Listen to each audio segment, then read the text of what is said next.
If you guys know me, you know that I'm on Clubhouse all of the time. And if you guys aren't familiar with Clubhouse, get familiar with Clubhouse. I explain it as an interactive podcast. One of the agents on my team, he told me I got to start explaining Clubhouse like that. But basically, it's a social media app that you can go and listen to. It's all audio. You can jump in the conversation, raise your hand, contribute. There's rooms that have all different topics, and you can bounce from room to room, whether it's real estate, business, whatever. But I really wanted to shoot this video as far to why real estate agents need to be on Clubhouse. One, it's very grassroots right now. It's in the early stages. It's only available to iOS operators, so iPhones and iPads. So there's a way there's a possibility that you could build a following on Clubhouse that maybe you don't have yet on some of the other apps.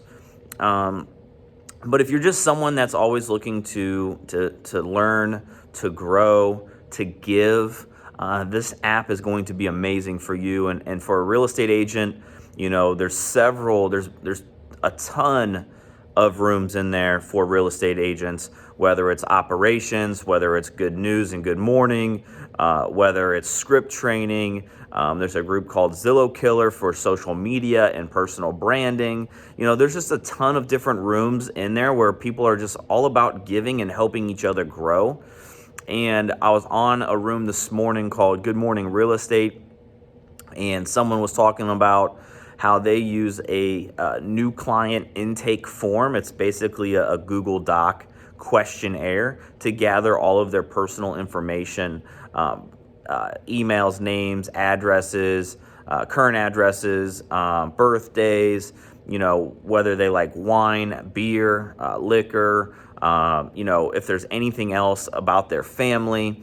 And they have their new clients fill out this form so that way they can use that information for after closing when they go and give out their shock and awe gifts, which is a second thing that I learned. Obviously, I've heard about doing quarterly gifts and things like that, but not in the terms of shock and awe, meaning you send them something that they just can't ignore, whether they like it or not.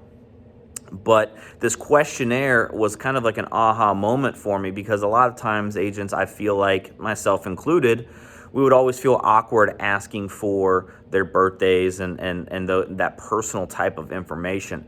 But if you pitch it right and use your scripts right, you can make it flow pretty simply after that first buyer's consultation or after that first listing.